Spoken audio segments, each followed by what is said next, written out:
Matio 5. Ary Jesosy no ny nahita ny vahoaka dia niakatra teo an-tendrombohitra. Rehefa tafapetraka izy dia nanantona azy ny mpianany, dia nanomboka niteny izy ka nampianatra azy ireo hoe: sambatra ny mahantra ampanay, fa azy ny fanjakan'ny lanitra. Sambatra ny malahelo, fa izy no ampaherezina. Sambatra ny malemy fanay, fa izy no andovany tany. Sambatra ny nona sy mangetaeta ny fahamarinana, fa izy no hovokisana. Sambatra ny mpamindra fo, fa izy no amindrana fo. Sambatra ny madio am-po, fa izy no ahitan'Andriamanitra. Sambatra ny mpampihavana, fa izy no atao hoe zanak'Andriamanitra. Sambatra izay enjehina noho ny fahamarinana, fa azy ny fanjakan'ny lanitra. Sambatra ianareo raha aratsian'ny olona sy enjehiny ary asiany izay teny ratsy rehetra itenenany lainga ianareo noho ny amiko. Mifalia sy miravoravoa ianareo, fa lehibe ny valim-pity ianareo any an-danitra, fa toy izany ihany no nanenjehany ny mpaminany izay talohanareo. Ianareo no fanasy ny tany, fa raha ny sira no tonga matsatso, inona indray no ahasira azy? Tsy misy heriny anaovana na inona intsony izy, fa ariana any ivelany ka ho itsain'ny olona. Ianareo no fahazavan'izao tontolo izao, tsy azo afenina izay tanàna miorina eo an-tampony tendrombohitra.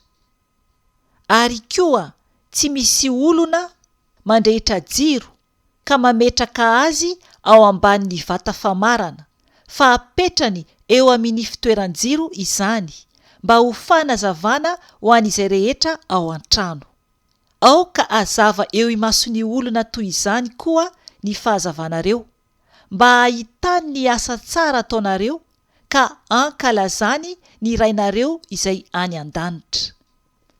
Aza ataonareo fa tonga ao andrava ny lalàna na ny mpaminany, tsy tonga andrava ao fa hanatanteraka. Fa lazaiko aminareo marina tokoa, mandra-pahafoana ny lanitra sy ny tany, dia tsy hisy ho foana akory ny amin'ny lalàna na dia iota iray na tsipika kely iray aza mandra-pahatanteraka izy rehetra. Ary amin'izany na zovo no mamaha ny iray amin'ireo didy madinika indrindra ireo, ka mampianatra ny olona anao toy izany, dia atao hoe kely indrindra amin'ny fanjakan'ny lanitra izy. Fa na zovo no mankatoa sy mampianatra ireo, dia izy no atao hoe lehibe ao amin'ny fanjakan'ny lanitra. Fa lazaiko aminareo, raha tsy mihoatra noho ny any mpanoradalàna sy ny fariseo ny fahamarinanareo, dia tsy hiditra ao amin'ny fanjakan'ny lanitra mihitsy ianareo. Efa renareo fa voalaza tamin'ny Taolo hoe: aza mamono olona, ary izay mamono olona dia mendrika ho eloina amin'ny fitsarana. Fa izao kosa milaza aminareo hoe izay rehetra tezitra amin'ny ralainy dia mendrika ho eloina amin'ny fitsarana. Ary na zovy no ilaza amin'ny ralainy hoe tsy misy saina ianao, dia mendrika ho eloina eo amin'ny sinedriona. Ary na zovy no hiteny hoe adala ialay, dia mendrika ho ao amin'ny afobe. Koa raha mitondra ny fanatitrao ho eo amin'ny alitara ianao, ary eo ianao no mahatsiaro fa manana alahelo aminao ny rahalainao, dia avelao eo anoloan'ny alitara ny fanatitrao, ka mandehana aloha mihavana amin'ilay rahalainao, ary rehefa miverina ianao, dia izay vao manolotra ny fanatitrao.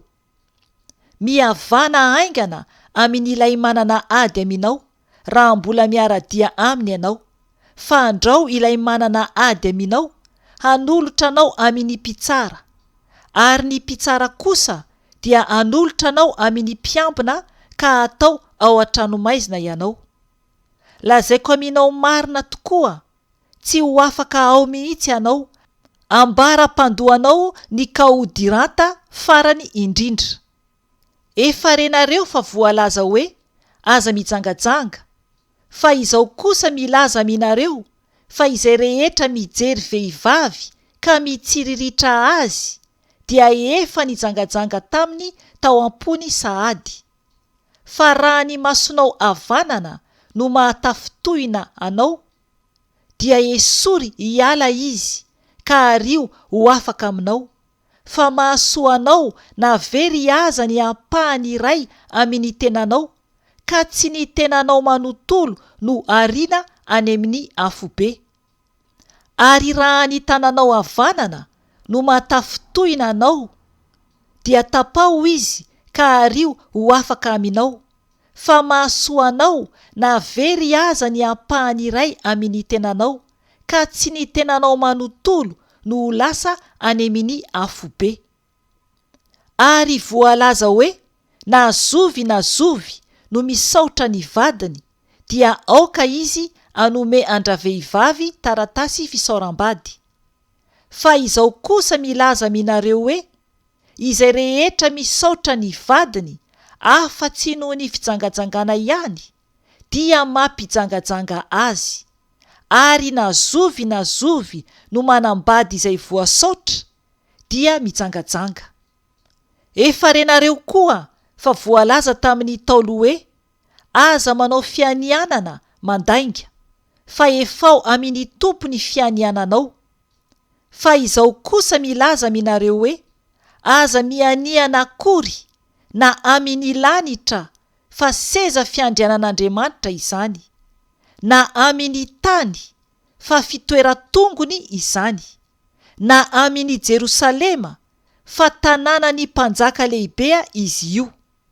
Aza mianiana amin'ny lohanao, fa tsy mahay mahafotsy na mahamaity na dia singam-bolo iray akory aza ianao.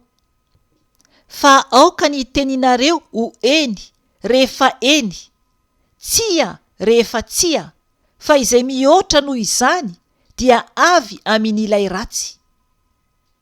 Efa renareo fa voalaza hoe maso solony maso, ary nify solony nify.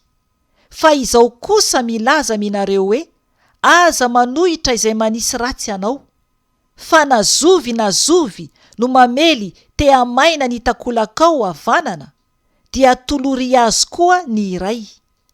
Ary izay te hiady aminao ka tahaka ny akanjonao, dia avelao azy koa ny lambanao. Ary na zovy no hanery anao andeha 1 kilometatra, dia mandehana miaraka aminy 2 kilometatra.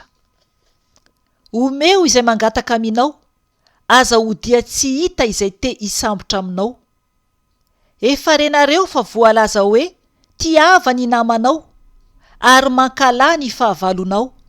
Fa izao kosa milaza aminareo hoe tiava ny fahavalonareo, ary mivavah ho an'izay manenjika anareo, mba ho tonga zanakin'irainareo izay ny an-danitra ianareo. Fa izy mampiposaka ny masoandrony amin'ny ratsy fanahy sy ny tsara fanahy, ary mampilatsaka ny ranonorana amin'ny marina sy ny tsy marina. Fa raha izay olona tianareo ihany no tianareo, inona no valim-pity azonareo? Moa na ny mpamory hetra aza tsy mba manao toy izany koa va? Ary raha ny ralainareo ihany no arabainareo, inona no ataonareo mihoatra noho ny sasany? Moa na dia ny jentilisa aza tsy mba mahavita toy izany ihany va? Koa amin'izany, aoka ianareo ho tanteraka, toy ny fahatanterahany rainareo izay any an-danitra.